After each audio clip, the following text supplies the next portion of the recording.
Vivo and iQOO just made a major move in the Android ecosystem, one that officially ends the long-standing split between OriginOS and FuntouchOS.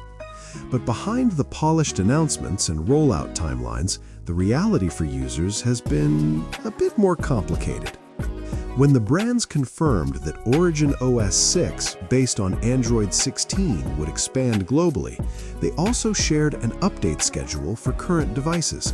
It sounded promising, but as early adopters quickly discovered, some of those dates didn't tell the full story.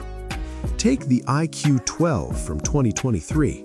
According to the official timeline, the device was supposed to receive OriginOS 6 in mid-November, and yes, an update arrived, just not the one most users were expecting. Instead of a stable build, the rollout turned out to be a public beta, available only if you opted in manually through the settings.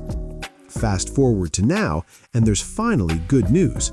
The stable version of OriginOS 6 for international iQOO 12 units has officially begun rolling out. We've confirmed the update on our own device, so if you've been waiting since November and wondering why nothing changed, the rollout is now in motion. OriginOS 6 introduces a major overhaul, both visually and under the hood. It's a noticeable leap from FuntouchOS 15, with redesigned elements, new multitasking features, deeper AI integration, and a cleaner, more polished interface.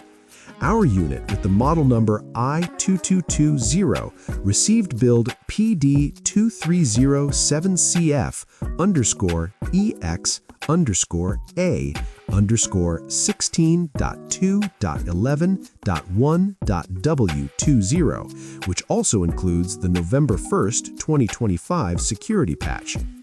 So yes, the wait has been longer than expected, but the stable OriginOS 6 is finally here.